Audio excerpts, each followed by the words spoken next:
আপনার মেয়েকে নিয়ে হয়েছে যত ঝামেলা, কথার কোনো রাগ ঢাক নেই। ইন্টারভিউ বোর্ডে কেউ এমন কথা বলে? আচ্ছা, আলিয়া যদি হুজুর হুজুর করতো তাহলে কি চাকরিটা হতো? ওরা যাকে দেবার চাকরি আগেই দিয়ে রেখেছে। চাকরি হতো না, তবে ভদ্র ও নরম ব্যবহার করলে ভবিষ্যতে একটা সুযোগ এলে একটা চান্স থাকতো। ভণ্ডামি প্রতিবাদ করাটা আমি বেয়াদবি মনে করি না। মনে এক মুখে আরেক, এরকম ভণ্ড মানুষ আমি পছন্দ করি না। আমিও ভণ্ডামি পছন্দ করি না, কিন্তু কিছু অপ্রিয় সত্য কথা উচ্চারণ না করলে কি এমন ক্ষতি? বিয়ের পর ও শ্বশুর শাশুড়ির সাথে এমন ব্যবহার করলে সংসার করবে কিভাবে? ভবিষ্যতের কথা আমরা কেউ জানি না, তবে ভবিষ্যৎ সুন্দর হবে ভেবে বর্তমানের কষ্টটা আমরা শুধু ভুলে থাকতে পারি। পরপর 3টে বিয়ের প্রস্তাব এলো, আপনি সামান্য উপহার দেয়াকে যৌতুক বলে বেঁকে বসলেন। আসাদ বলল আলিয়ার বিয়েতে আলিয়ার মতামতই চূড়ান্ত। আলিয়া সাফ সাফ বলে দিল এখন সে বিয়েই করবে না, চাকরি হবে না, বিয়ে করবে না। আপনার সরকারি কলেজে চাকরির মেয়াদও প্রায় শেষ হয়ে এলো, আর 6 মাস পর এলপিআর শেষ হবে। এই সরকারি বাসা ছেড়ে সোহাগপুর গ্রামে যেতে হবে। আপনার সামান্য পেনশনের টাকা আর গ্রামের কবিঘা জমি দিয়ে কিভাবে সংসার চালাবো? আমি তো চারদিকে অন্ধকার দেখছি। হতাশ হলো না, হতাশ হলো না, সময়ই বলে দেবে কখন কি হবে। আল্লাহ আমাদেরকে অনেক দিয়েছেন, আমাদের সন্তানরা শিক্ষিত, হ্যাঁ, বেকার, তবে উচ্ছৃঙ্খল নয়।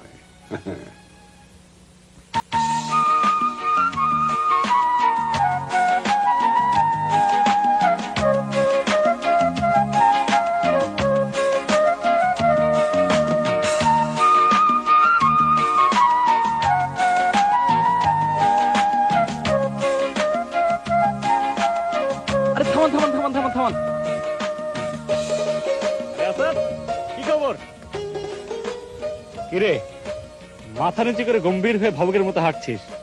রাস্তায় পড়ে থেকে পয়সা করছিস নাকি মনে মনে নাটকের ডায়লগ মুখস্থ করছিস? টিউশনিতে যাচ্ছি। তা তুই? হ্যাঁ, আমি শহীদুদ্দিন মিয়া সেলিম, পিতা মরহুম মনিরুদ্দিন মিয়া, সাকিন রহিমউদ্দিন গ্রাম, বর্তমান নিবাস ময়মনসিংহ টাউন। একটু আগে রাজধানী থেকে ময়মনসিংহ রেল স্টেশনে নেমেছি। আর কোনোদিন ঢাকা যাব না মনে স্থির করেছি। আসছিস কেন? আমার কথা বিশ্বাস হচ্ছে না? বিশ্বাস করি কি করে? এর আগে 14 বার তুই ঢাকা গেছিস, প্রতিবার একটা করে চাকরি ধরিস, আর 15 দিন থেকে 3 মাস পর্যন্ত কাজ করে ময়মনসিংহ টাউনে ফিরে আসিস। আচ্ছা সেলিম, তুই বিএ 3rd ডিভিশন পাস করে এত চাকরি পাস কি করে বলতো?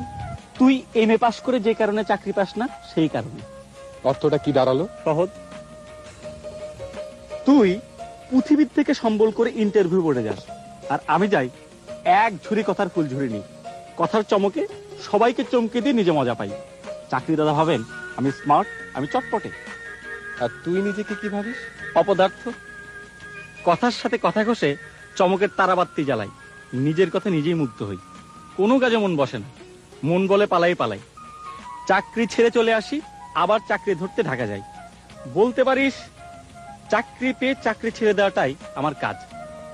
তবে দোস্ত, এবার পার্মানেন্টলি চলে এসেছি। তোর পার্মানেন্ট মানে তো 3 মাস, তাই না? না রিয়া স্যার, এবার আমি সিরিয়াস। আমার টিউশনি দেরি হয়ে যাচ্ছে, আমি চলি। আরে রিক্সা ওঠ না।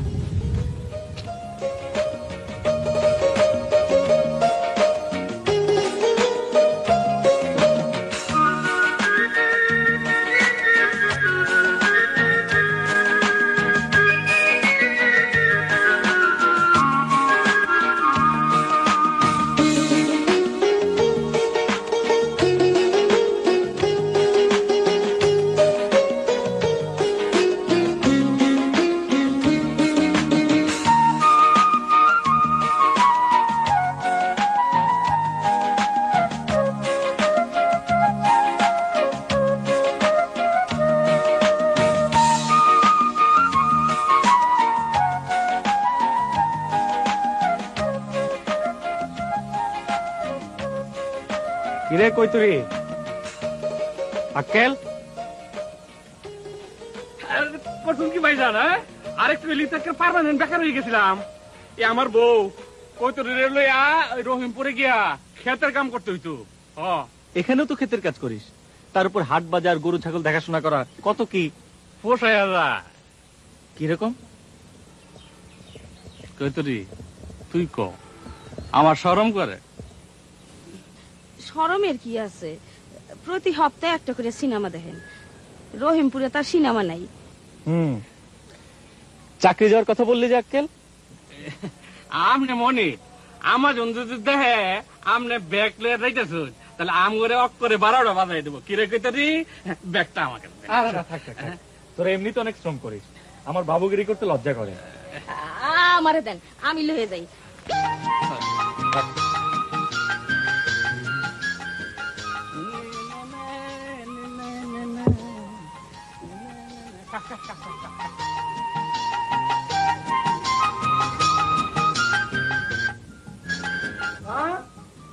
মা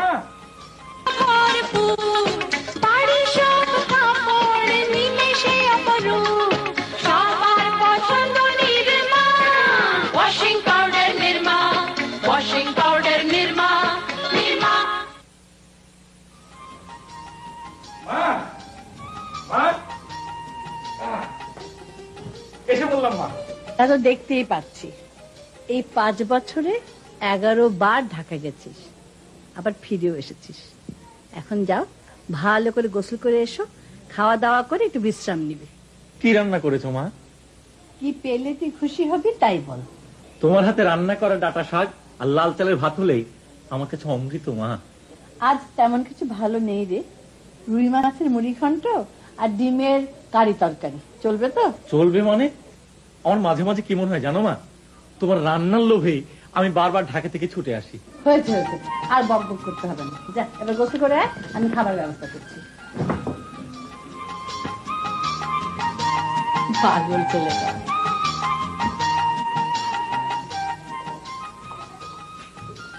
আচ্ছা মা, আমাদের এত আছে, তবু তুমি সেলাই করতে চালাও কেন? একটা কিছু নিয়ে তো আমাকে ব্যস্ত থাকতে হবে বাবা। ছোট্ট একটা কাপড়ের দোকান দিয়ে ময়মনসিংহে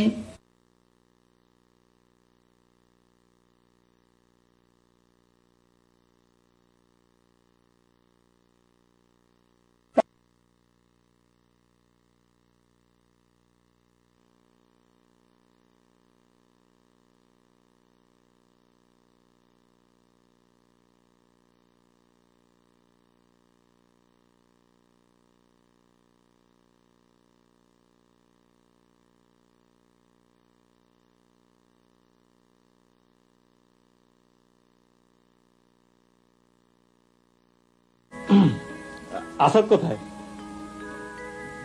ভাইয়ের মন ভালো নেই। তোমার মতো কপাল নিয়ে তো জন্মায়নি। একটা চাকরি না পাওয়া পর্যন্ত ভাইয়ের মনে শান্তি নেই। এটা তো ভুল ধারণা মা। শুধু শিক্ষিত ছেলেমেয়েরা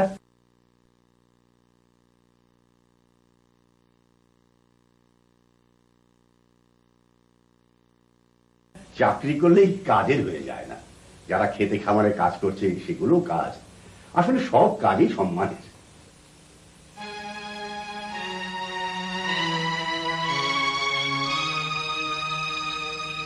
শোন, তোকে আসল কথাটা বলি। আমি হয়তো সারা জীবনে অরুণচন্ডী থেকে যেতাম, কিন্তু এবার ঢাকায় একটা কষ্টকর অভিজ্ঞতা হয় রে দোস্ত। তা তোর অভিজ্ঞতাটা শুনি। এবার চাকরি পেলাম একটা বড় ওষুধ কোম্পানিতে। ভাবলাম ভালোই হলো, কোম্পানির মোটর সাইকেলে চড়ে সারা রাজধানী চষে বেড়ানো যাবে, নানা পদের মানুষজন দেখা যাবে। যথারীতি কথায় ফার্স্ট ক্লাস, কাজে থার্ড ক্লাস প্রমাণিত হলো।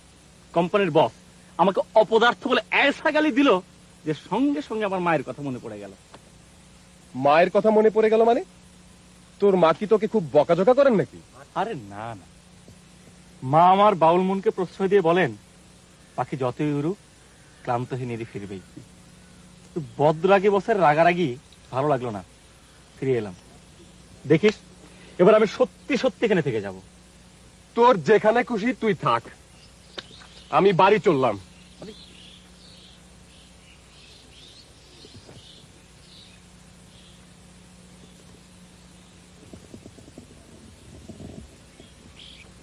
শুনেন শুনেন সবে শুনেন ঘটনা, সুন্দরী এক কন্যার কথা করি বর্ণনা।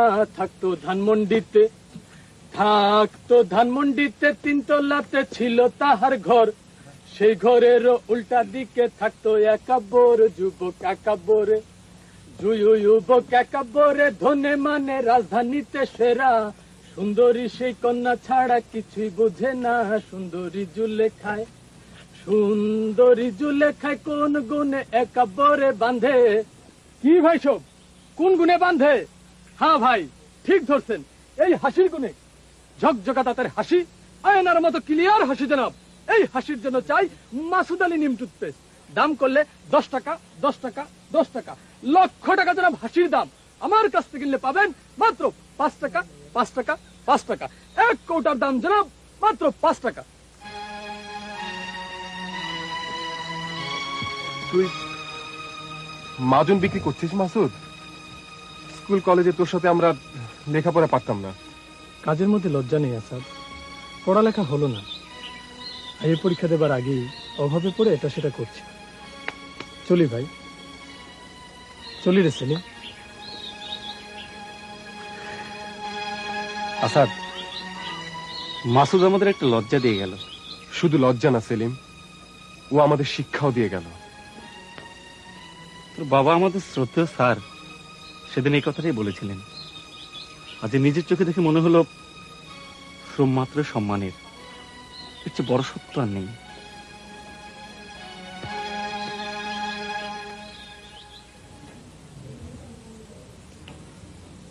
তা কি ভাবছিস তুই, কি করতে চাচ্ছিস? আমি ঠিক জানি না মা, তবে একটা কিছু তো করতেই হবে।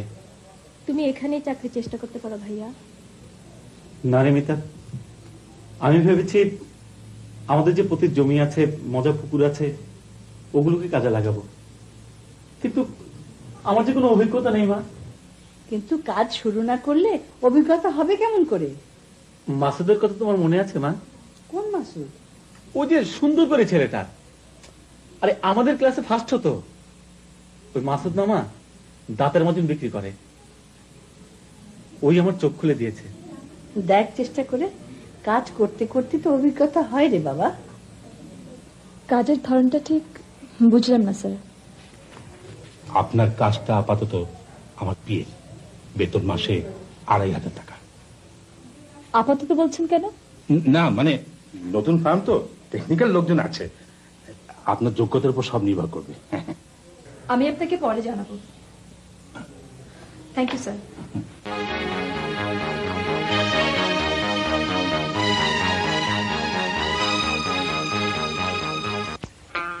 তোমার মা বাবা কি বলেন? বাবাকে তো জানেন, উনি আমার উপর ছেড়ে দিয়েছেন। আর খালাম্মা? মা বললেন কনস্ট্রাকশন ফার্মটা নতুন, হয়তো ধীরে ধীরে আরো উন্নতি করবে। মালিক লোক কেমন? ওরা ঢাকার ব্যবসায়ী। ময়মনসিংহ ব্রাঞ্চের ডিরেক্টর আলম সাহেব ওনার পিএ চাকরির অফার দিয়েছেন। এই ফার্মের প্রকৃত মালিক কে? জাফর সাহেব, উনি হেড অফিসে বসেন। ময়মনসিংহ, দিনাজপুর, কুমিল্লা এসব জায়গায় ওদের ব্রাঞ্চের অফিস আছে। তুমি কি ভাবছো? দেখি জয়েন করে, কি বলো? তুমি খুশি হওনি? খুশি হয়েছি, আবার দমেও গেছি। তুমি চাকরি করবে ভালো কথা, কিন্তু আমার মতো একটা বেকার ছেলেকে তোমার মা বাবা কি পছন্দ করবেন? তুমি ভালো করে জানো যে বাবা মা তোমাকে কতটা পছন্দ করেন। বুঝলে আলেয়া, আমি আর আসাদ হচ্ছি রিয়েল অপদার্থ।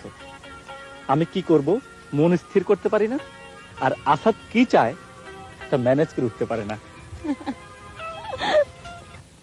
তুমি এত মন মরা হয়ে থাকো কেন আসাদ ভাই? আমার ভালো লাগে না। তুই খুব ভালো রে মিনা, তোর ভেতর কোনো জটিলতা নেই। তুমি কিন্তু জাকির ভাইকে বলে আমাকে একটা ভালো রোল দিলে না। 13টা নাটক করলাম, সবগুলি সাইড রোল। আমি তোমার সাথে নায়িকার রোল করতে চাই। শুধু মঞ্চে তুই আমার নায়িকা হতে চাস মিনা?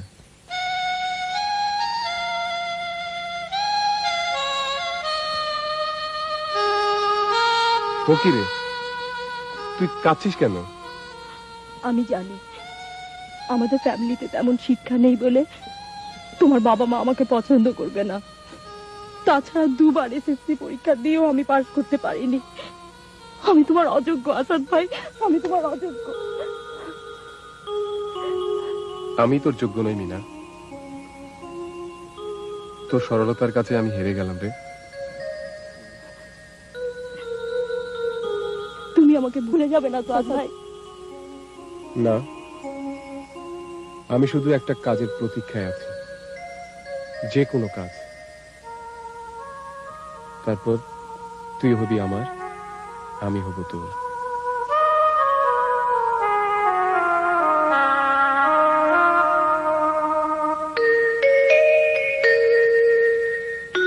এখন বুঝি আমরা পর? না, এখনো আপন। আমরা দুজন দুজনকে ভালোবাসি, বিয়ের পর আরো ভালোবাসবো।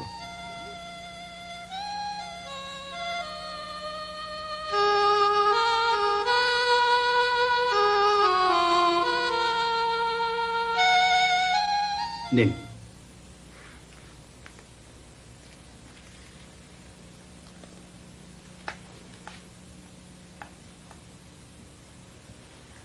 আচ্ছা স্যার, আমার কাজটা কি তা কিন্তু এখনো পরিষ্কার নয়। কেন? টুকটাক ফাইল দেখছেন, আমার অ্যাপয়েন্টমেন্ট গুলো মনে করে দিচ্ছেন। এত অল্প কাজের জন্য 2,500 টাকা বেতন একটু বেশি। কি অবাক করলেন? নিজের বেতন নিজেই বেশি বলছেন? আমাকে স্যার আরো কাজ দিতে পারেন। যেমন? ময়মনসিংহে আমাদের Z&Z কনস্ট্রাকশন ফার্মের আন্ডারে যেসব কাজ হচ্ছে, সেসব জায়গার ইনভেস্টমেন্ট, এক্সপেন্ডিচার, এসব হিসাব নিকাশ আর কি। সেজন্য তো আমাদের অ্যাকাউন্টস বিভাগ আছে।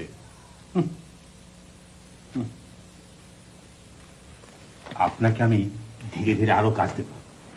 আপাতত আজ বিকেলে স্টেশনে যাবেন। স্টেশনে? আমাদের এমডি জাফর সাহেব নিয়ে আসছেন। ময়মনসিংহে কতদিন থেকে আমাদের কাজের অগ্রগতি দেখবেন। এমডি কে আমি রিসিভ করব, এটা কি আমার কাজের আওতায় পড়ে? সাবঅর্ডিনেট হিসেবে আমার কথা শোনাটাই তো আপনার কাজ হওয়া উচিত নয় কি? চাকরির সাথে সম্পর্কযুক্ত কাজের ক্ষেত্রে আপত্তি নেই। আপনি বুঝতে পারছেন না মিস আলিয়া, এটা একটা প্রাইভেট ফার্ম, মালিককে খুশি রাখা আমাদের সবার দায়িত্ব। বেশ তো স্যার, আপনি খুশি রাখুন। না মানে, না মানে ঠিক আছে, ঠিক আছে, আপনি ঠিক বলছেন। আমি যাবো, আমি যাবো।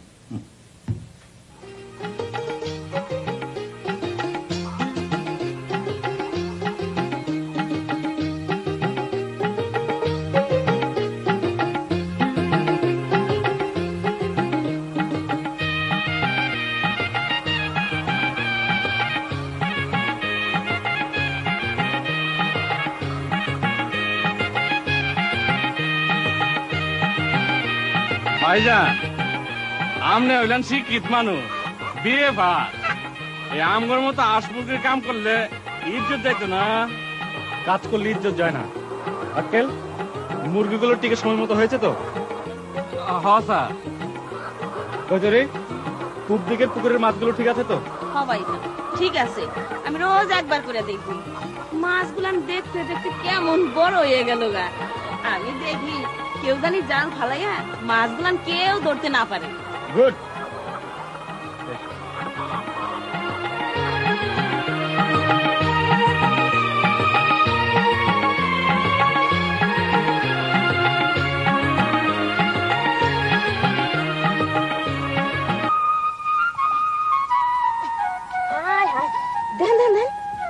কত বড় মাছটা ফাল দিছে। মাছ কি আর বড় হয়েছে এমনি খাওয়ানোর ঠেলা। সেলিম ভাই নিজে হাতে হাঁস মুরগি কইতর মাছের খাওয়ান দেয়। আচ্ছা কইতরি হচ্ছে শিক্ষিত মানুষ, হ্যাঁ কি মানা ভাই জানার কয়দিন? ঠিক কইছ, 14 বার চাকরি ধরে 14 বার ছাড়ে। আমার মনে হয় হেন হ্যাঁ পারবেন থাকতো না। অসুবিধা কি? আম্মা জান তো আছেই, আমাকে পারবেন কইরেই ফেলাইছে।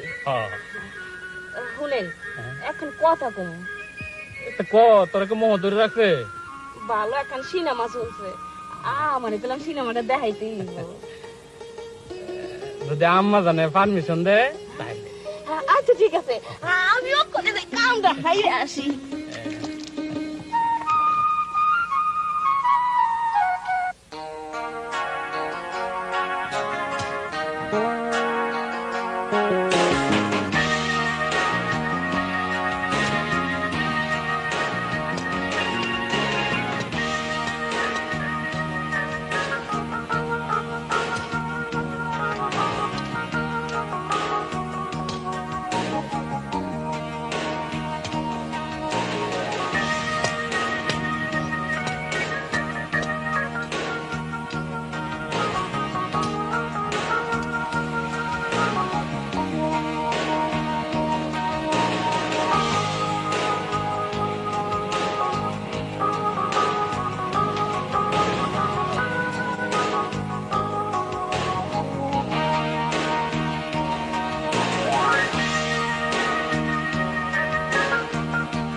আমি স্যার আমার সাধ্যমতো চেষ্টা করছি, আপনার কোনো সাজেশন থাকলে স্যার। দেখুন, যুগটা হচ্ছে গ্ল্যামারের। জি, আপনার অফিসটা আরো ঝকঝকে তকতকে করুন, সুন্দর স্মার্ট কিছু ছেলে মেয়েদের অ্যাপয়েন্টমেন্ট দিন। হ্যাঁ স্যার, আপনার কথা মতো। মিস আলিয়া, ইনি আমাদের এমডি আলী জাফর চৌধুরী।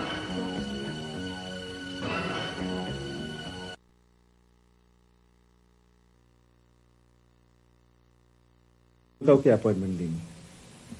মিস আলিয়ার মতন সুন্দরী, শিক্ষিতা, স্মার্ট মেয়ে পাবলিক রিলেশনস ডিপার্টমেন্টে ভালো করবেন পারেন। মাফ করবেন স্যার, আমি ময়মনসিংহ প্রজেক্ট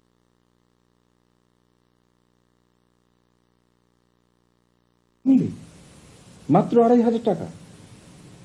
এই জন্যই ময়মনসিংহ প্রজেক্টের প্রগ্রেস এত কম। মিস আলিয়া, আপনি ঢাকায় চলুন। আপনার জন্য বাড়ি ফ্রি, গাড়ি ফ্রি, টেলিফোন ফ্রি। আপনার বেতন 10,000 টাকা। আমি স্যার একটা জিনিস বুঝতে পারছি না, যেখানে চাকরি পেতে এত কষ্ট সেখানে আমাকে এত বড় অফার কেন দেওয়া হচ্ছে? আপনি অন্যভাবে নেবেন না মিস আলিয়া।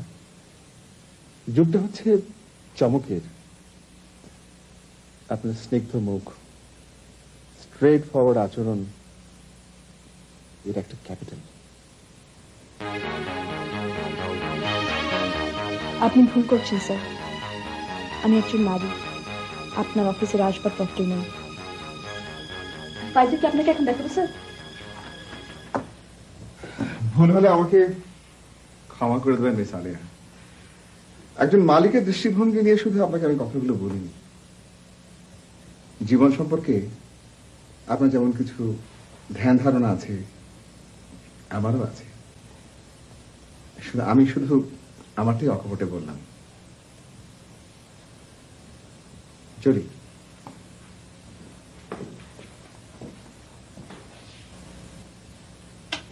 এটা আপনি কি করলেন মিস আলিয়া? আমি যা ভালো বুঝেছি তাই বলেছি। আপনার কি মনে হয় এতে করে আপনার কোনো ক্ষতি হবে? জানি না। স্যার সোমবার ঢাকা চলে যাবে, আজ আমি তার সঙ্গে রেস্ট হাউসে গিয়ে দেখা করব। একটা কথা মিস আলিয়া, সাহস থাকা ভালো, দুঃসাহস ভালো না। আমারও একটা কথা আছে স্যার, বিনয় ভালো, মিনমিনে স্বভাব ভালো নয়। আপনি কি বলতে চান? আপনি স্যার ভীষণ ইনডিসিশনে ভোগেন, এখনো পর্যন্ত আমার কাজ নির্দিষ্ট করে দিতে পারলেন না। আপনি এখানকার লোক বলেই হয়তো জাফর সাহেব আপনাকে ডিরেক্টর বানিয়েছেন। হ্যাঁ, উনার সঙ্গে আমি একমত নই, কিন্তু উনি সরাসরি কথা বলেন। দেখুন মিস আলিয়া, আপনার মতো কাঁচা বয়সে আমি অনেক বড় বড় আদর্শ কথা বলেছি, কিন্তু এখন বুঝি বেঁচে থাকার জন্য আপোষ না করে কোনো উপায় নেই। আপনি আপনি আমার প্রেশার বাড়িয়ে দিয়েছেন। আপনাকে বিপদে ফেলা স্যার আমার উদ্দেশ্য নয়। আপনি চাইলে আমি আজই চাকরি ছেড়ে দিতে পারি। ও কথা বলবেন না। আপনার আচরণে স্যার খুশি হয়েছেন না না খুশি হয়েছেন আমি ঠিক বুঝতে পারছি না। হুট করে কোনো কথা বলে আমার বিপদ আর বাড়াবেন না প্লিজ।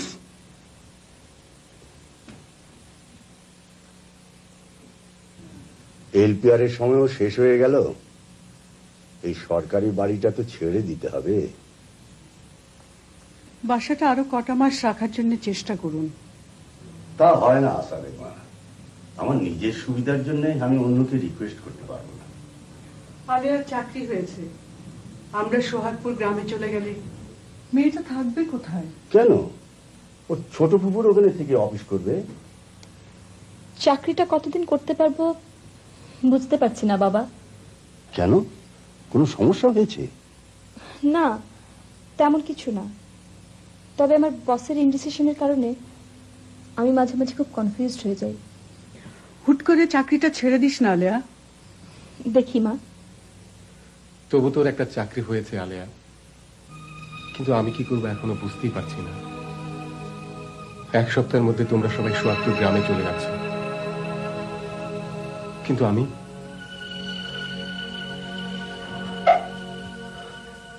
কি করব? হাল চাষ করতে শিখিনি, মাছ ধরতে শিখিনি, শিখেছি লেখাপড়া। যে লেখাপড়া তোর মতো ভাতের নিশ্চয়তা পর্যন্ত দেয়নি। আশা, একটা কথা ভুলে যাচ্ছিস, আল্লাহর ইচ্ছা ছাড়া কিছুই হয় না। আল্লাহর উপরে ভরসা রাখ, সব ঠিক হয়ে যাবে। আলিয়া, তুই তোর ফুপুর ওখানে থেকে চাকরি কর যতদিন তোর ভালো লাগে। আমি তোর মা আর আসাদকে নিয়ে গ্রামের বাড়িতে চলে যাব। সেখানে গ্র্যাচুইটির টাকা আর সামান্য জমি জমা পুকুর যা আছে তাই কাজে লাগাবার চেষ্টা করব। আসলে মনোবল, বুঝলি, মনোবল ছাড়া কিছুই হয় না। কই, আমি তো হাল চাষ জানি না, মৎস্য চাষ জানি না, আমি তো ভেঙে পড়িনি। মানুষের সততা, নিষ্ঠা আর মনোবল দিয়ে সমস্ত প্রতিকূলতাই দূর করা যায়।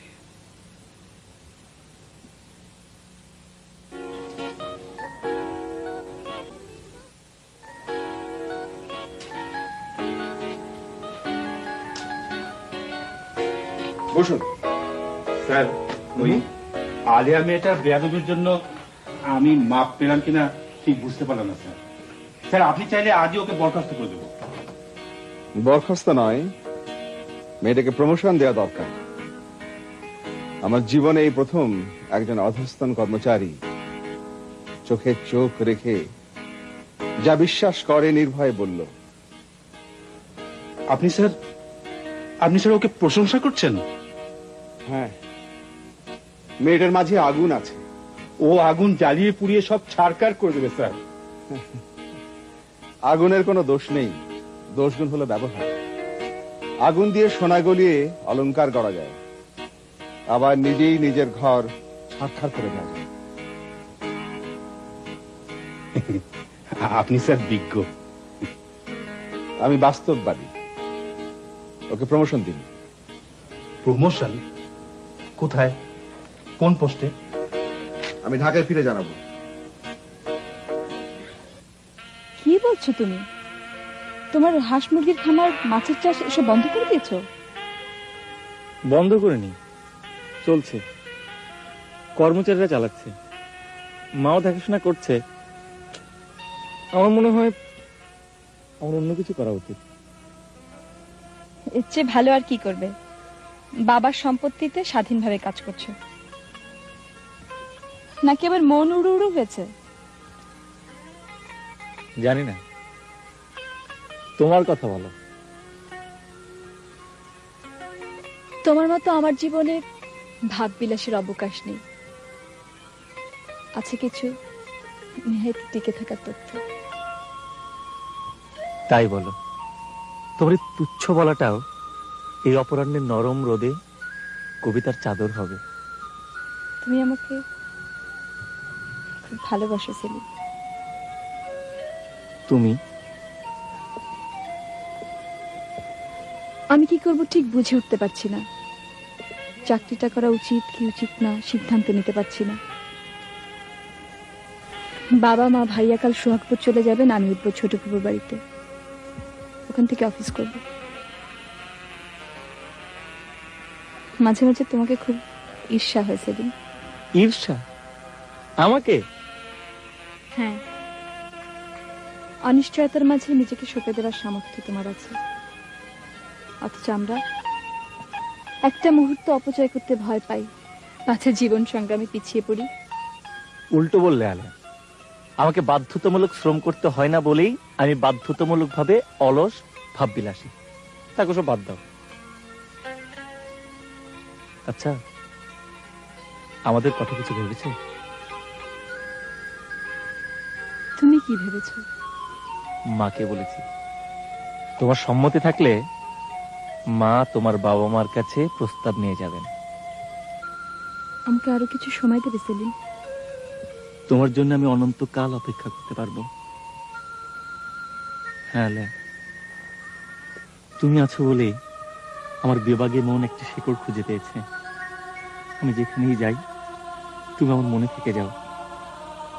কোনো কিছু ভালো লাগে না, বারবার ছুটে আসি।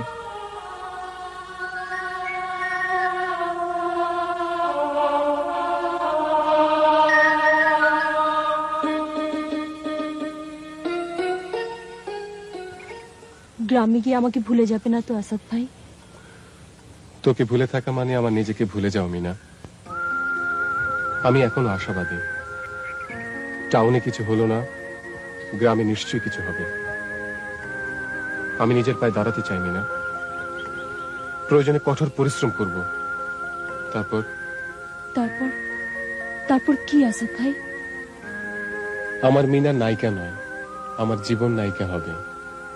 তুমি প্রতিষ্ঠিত হবে আসাদ ভাই, আমার মন বলছে। আমার বাবাও কঠোর পরিশ্রম করে এই অবস্থা ফিরিয়েছেন। তাই যেন হয় মিনা। কাল যাবার আগে আরেকবার দেখা হবে না?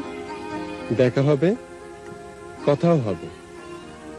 তুমি গ্রামে গিয়ে আর নাটক করবে না আসাদ ভাই? কাজের ফাঁকে ফাঁকে নাটকের দল গড়ে তুলব। নাটক ছাড়া আমি বাঁচব না রে। তুই? আমাকে নায়িকার রোল না দিলে আমি জাকির ভাইয়ের গ্রুপ ছেড়ে দেব। আচ্ছা আসাদ ভাই, তুমিই বলো, আমার চেহারা সুন্দর না? তোর চেহারা সুন্দর, তার চেয়ে সুন্দর তোর মন। চল।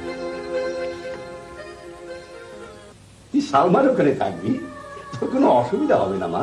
হ্যাঁ, তুই এখন বড় হয়েছিস আলিয়া, এত অবুঝ হলে কি চলে?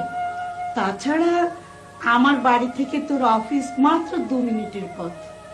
ফুপু, আমি জন্মের পর থেকে মা, ভাইয়া, বাবা ওদেরকে ছেড়ে কখনো থাকিনি। আলিয়াকে ছেড়ে আমি থাকবো কি করে? আলিয়ার চাকরির দরকার নেই। ওকে বলে দিন ও আমাদের সাথে সোহাগপুর গ্রামে যাবে। আমাদের যা জুটবে তাই খাবে। ছেলে আমার বেকার, মেয়ে করবে চাকরি। ভাবি, এই যুগে এত নরম হলে চলে? ছেলে মেয়ে সবাই কাজ করছে। তাছাড়া এখান থেকে সোহাগপুর গ্রাম মাত্র 2 ঘন্টার পথ। সালমা ঠিকই বলেছে। আলিয়া, আমাদের ছেড়ে থাকতে তোর যেমন কষ্ট হচ্ছে, তোকে ছেড়ে যেতেও আমাদের ঠিক তেমনি কষ্ট হচ্ছে। এই সরকারি বাড়ি, ময়মনসিংহ শহর, 30 বছর এখানে কাটিয়ে দিলাম। এসব ছেড়ে যেতে আমার কষ্ট হচ্ছে না? স্কুল, ছাত্রছাত্রী, বন্ধু বান্ধব, পাড়া প্রতিবেশী সব ছেড়েই তো যেতে হচ্ছে। এটাই সংসারের নিয়ম। কিছু পেতে গেলে কিছু দিতে হয়। আমি তো আসাদকে এখনো বলছি, ওর যদি গ্রামে যেতে ইচ্ছে না করে তাহলে এখানেই থেকে যা। না বাবা, আমি সিদ্ধান্ত নিয়েছি চাকরি খোঁজার মতো অনিশ্চয়তা নিজেকে আর সঁপে দেব না। আমাদের গ্রামের বাড়িতে যেটুকু জায়গা জমি আছে, পুকুর আছে, আমি তাই কাজে লাগাবার চেষ্টা করব। ভাইয়া, তুমি কিন্তু সপ্তাহে অন্তত একদিন হলে আমাকে দেখতে আসবে। আসবে তো? আসবো রে পাগলি, নিশ্চয়ই আসবো। আলিয়ার কাছ থেকে তো শিক্ষা নেওয়া উচিত সেলিম। আলিয়া কত পরিশ্রমী আর আত্মবিশ্বাসী। তুমিও যেমন মা। কোথায় আলে আপা আর কোথায় সেলিম ভাইয়া?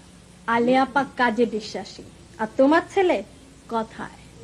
দেখ মিতা, আমার পেছনে লাগতে আসলে তোকে আমি সত্যি সত্যি শ্বশুর বাড়িতে পাঠিয়ে ছাড়বো। দেখেছো মা, দেখেছো তোমার ছেলে ভাষা শুনলে? তো থাম তো। আলেয়া, তুমি মাঝে মাঝে আমাদের বাড়িতে বেড়াতে এসো মা। তোমার বাবা মা গ্রামে গেছেন, কিন্তু আমরা তো আছি। নিশ্চয়ই আসবো। খালাম্মা, আপনি আমাকে দোয়া করবেন। নিশ্চয়ই মা। থাক থাক মা।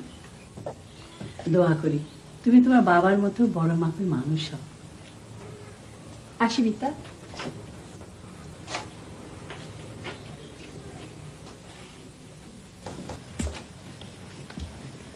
এসবের অর্থ কি স্যার? কিসের অর্থ মিস আলেয়া? অ্যাকাউন্টস থেকে বেতন তুলতে গেছি, 4000 টাকা দিল। ভাবলাম কোথাও ভুল হয়েছে, জিজ্ঞেস করে জানতে পারলাম আপনার নির্দেশে এ মাস থেকে 1500 টাকা বেতন বাড়ানো হয়েছে। নির্দেশটা আমাদের এমডি সাহেবের, আমি স্যারের নির্দেশ পালন করেছি শুধু। এ দয়ার কারণ জানতে পারি? আপনি তো আশ্চর্য মেয়ে, মানুষ পারিশ্রমিক কম পেলে রেগে যায়, আপনি বেশি পেয়ে খেপে গেলেন। আমি বেশি কেন নেব? আমার মাসিক বেতন 2500 টাকা, ইনক্রিমেন্ট 50 টাকা। 3 মাস যেতে না যেতে সেই বেতন বেড়ে 4000 টাকা কিভাবে হয়? আপনার বসকে আপনি চিনবেন, আমি চিনি আপনাকে। এই অতিরিক্ত টাকাটা আপনি রেখে দিন স্যার, আপনার কাজে লাগবে। আমার হয়েছে বিপদ, আপনাকে এই অফিসে রাখা বা বাদ দেওয়া দুটোই সমান বিপজ্জনক দেখছি। বাদ দিয়ে দিলে তো ঝামেলা চুকে যায়।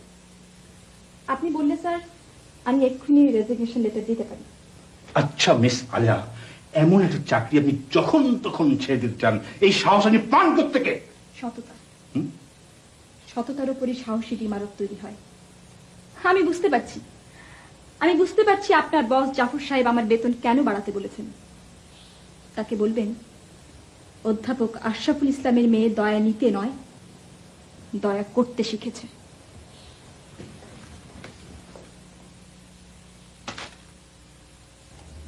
এখন আমি স্যারকে কি জবাব দেব? তুমি বেচার আলম সাহেবের সাথে খালি খালি রাগ করছো। যার মেরুদণ্ড নেই তাকে আঘাত দিয়ে কি লাভ? আঘাত আমি জাফর সাহেবকে করেছি, উনি ঠিকই বুঝবেন। এসব কোটিপতি ভণ্ড লোকদের জানানো দরকার টাকা দিয়ে দালান কোঠা জায়গা জমি সব কেনা যায়, আত্মসম্মান কেনা যায় না।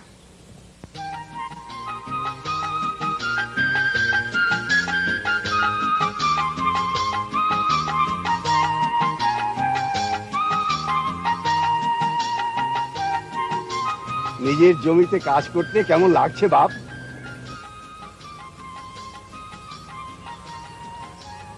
কি যে আনন্দ বুঝিয়ে বলতে পারবো না বাবা। মাটির স্পর্শে প্রাণ জুড়িয়ে যায়। শহরের পিচ ঢালা পথে হেঁটে আগে বুঝিনি। মাটির বুক চিরে শস্যের কণা কবিতার মতো ফুলে উঠে। এই যে কত বড় শিল্প বাবা, কত বড় শিল্প! বাহ বাহ, তোকে নিয়ে আমার ভয় ছিল, গ্রামে মন টিকবে কিনা। আমার কিছু টাকার প্রয়োজন বাবা, মজা পুকুরটা কাটিয়ে মাছের চাষ করতে চাই। নিশ্চয়ই নিশ্চয়ই, সব টাকাই তো তোদের, তোদের টাকা। কাজ কর কাজ কর বাপ, কাজ কর কাজ কর।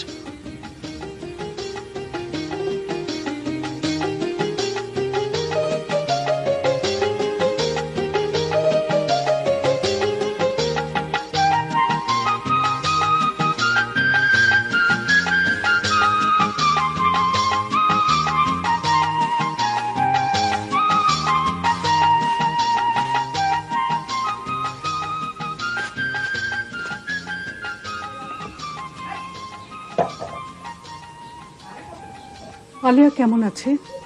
ভালোই, তবে আমার মনে হয় চাকরিটা ওর পছন্দ হচ্ছে না। চাকরি যখন ভালো লাগছে না তখন চাকরি ছেড়ে চলে আসুক, আমরা একটা ভালো পাত্র দেখে ওকে বিয়ে দেব।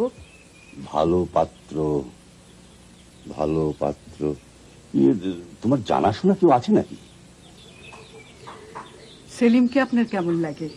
সেলিম তো খুব ভালো ছেলে, কিন্তু ওরা কি একে অপরকে পছন্দ করে?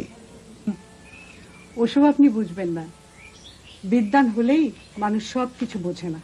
হ্যাঁ, ওহো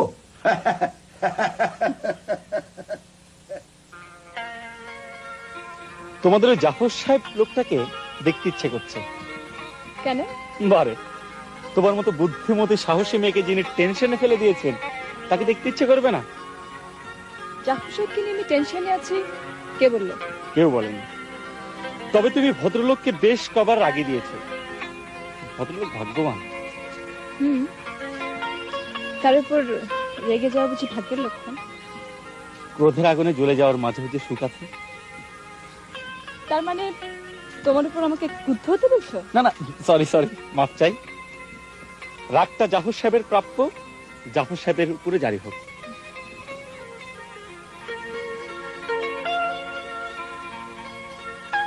আপনি টাকা ফেরত দিয়ে আমাকে অপমানই করেননি, আপনি অফিসের শৃঙ্খলা বিরোধী কাজও করেছেন।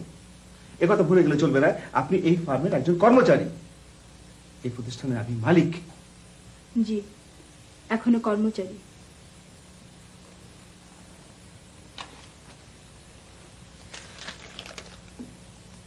আমার রেজিগনেশন লেটার। এখন নিশ্চয়ই আমি আর আপনার কর্মচারী নই। এত অহংকার ভালো নয় মিস আলিয়া। আপনি নিশ্চয়ই এত বড় লোক নন, নইলে এমন চাকরি করতে আসতেন না। অহংকার আমাকে অলংকারের মতোই মানায়, কারণ আমি অর্থলোভী পশু নই। আপনার প্রলোভনের আড়ালের কুৎসিত পশুটাকে আহত করার শক্তি আমি রাখি।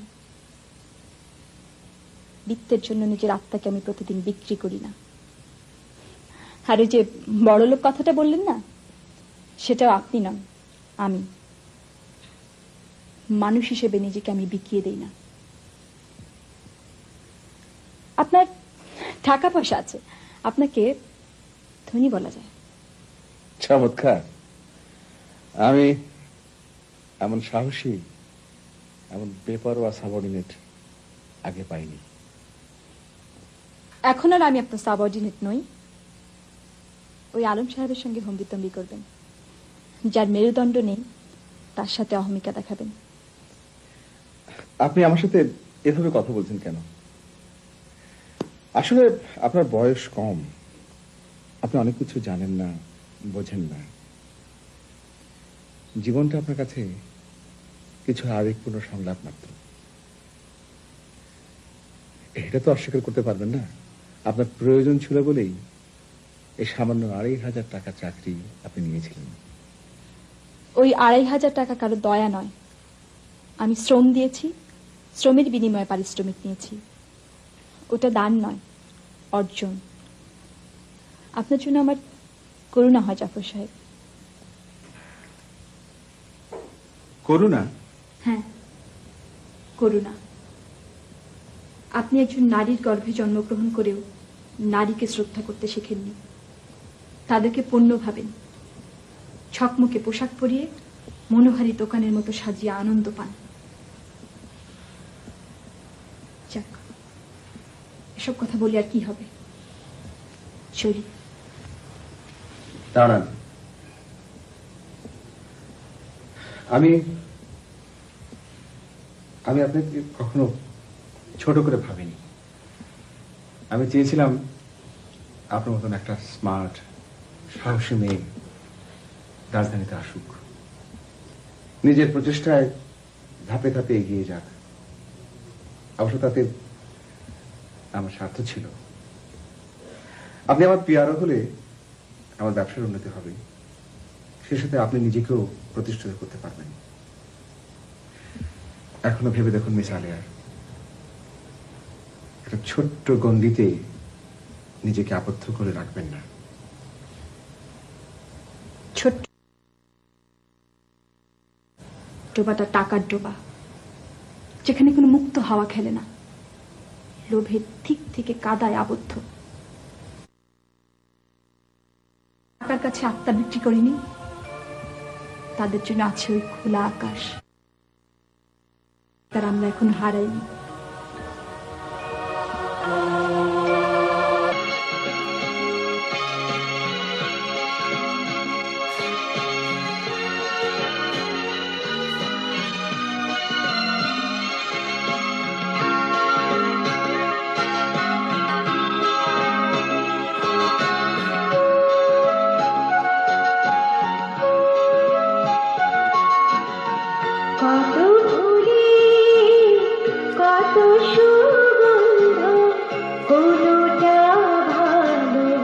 হলোটা মন্দ